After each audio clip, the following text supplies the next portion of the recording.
सुनो जी, कब तक हम इस पुराने घर और बुढ़े की बीमारी में पैसा लुटाते रहेंगे?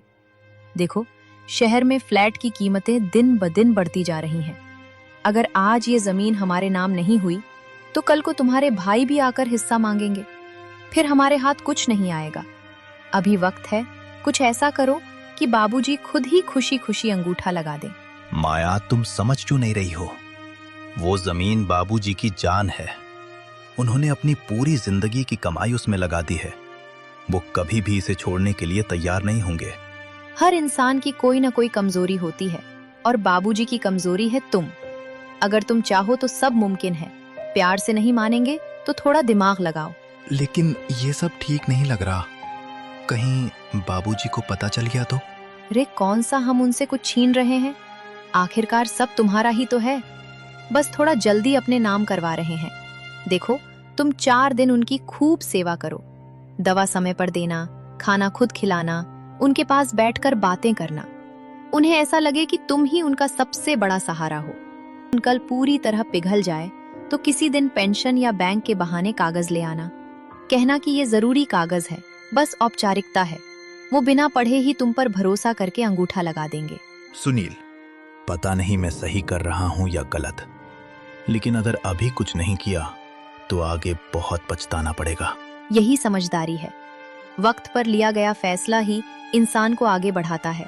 बस याद रखना, भावनाओं में बहकर मौका मत गवाना। कोशिश नहीं, काम पूरा करना है। पवन, मैंने सुना है शहर वाले बिल्डर गांव की जमीन के करोड़ों दे रहे हैं। ये बुढ़ा तो इसे दान करने की सोच रहा है। क्या हमें सड़कों पर आना है? अभी मौका है, सेवा का नाटक करो और सारी वसीयत अपने नाम करवा लो। ठीक है रागिनी, आज से मेरा व्यवहार बदल जाएगा। नेकीराम जी को लगेगा कि उनका बेटा सुधर गया है। और फिर शुरू हुआ ममता का नाटक। जो बेटे कल तक पानी का गिलास तक नहीं देते थे, ऐसे ही पवन और रागिनी भी अपने पिता से जमीन लेने के लिए एक गहरी साजिश रच रहे थे। आज वो अपने पिता के पैर दबा रहे थे। रामलाल और नेकीराम को लगा कि शायद भगवान ने उनकी सुन ली। रामलाल का घर। सुनील उन्हें बढ़िया खाना खिला रहा है। बाबूजी, आप आराम करो, आपके कष्ट अब मेरे हैं। नेकीराम का घर। पवन उनके लिए नई धोती लाया है। बापू, मुझे अपनी गलती का एहसास हो गया है। कुछ दिनों बाद दोनों बेटे अपने अपने पिता के पास वही पेंशन वाला बहाना लेकर जाते हैं।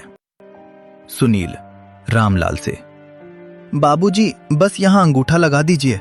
सरकारी वकील ने कहा है कि इससे आपकी बुढ़ापा पेंशन पक्की हो जाएगी और ये घर भी सुरक्षित रहेगा। रामलाल बेटा, तू खुश है तो मैं कहीं भी अंगूठा लगा दूंगा।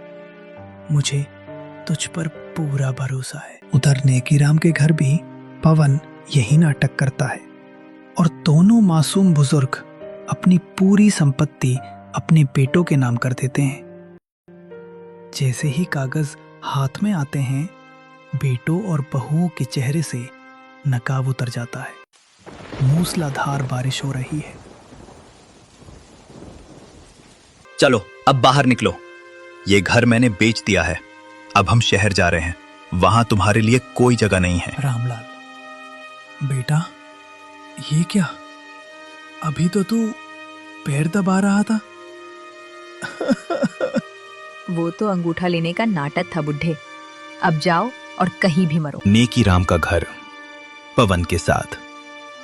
अपनी लाठी उठाओ और निकलो। रागिनी को तुम्हारी खांसी से नफरत है। ये घर अब हमारा है। इस तूफान में कहाँ जाऊंगा बेटा? सड़क पे जाओ या शमशान में, हमें क्या। रामलाल अपने घर के बाहर रो रहा है और नेकीराम अपने घर के बाहर। दोनों भीगते हुए गांव के पुराने बरगद के पेड़ के नीचे पहुंचते हैं और एक दूसरे को देख लेते हैं। नेकीराम, तुम यहाँ इस हाल में? रामलाल भाई, जिसे अपना खून समझा वही पानी निकला।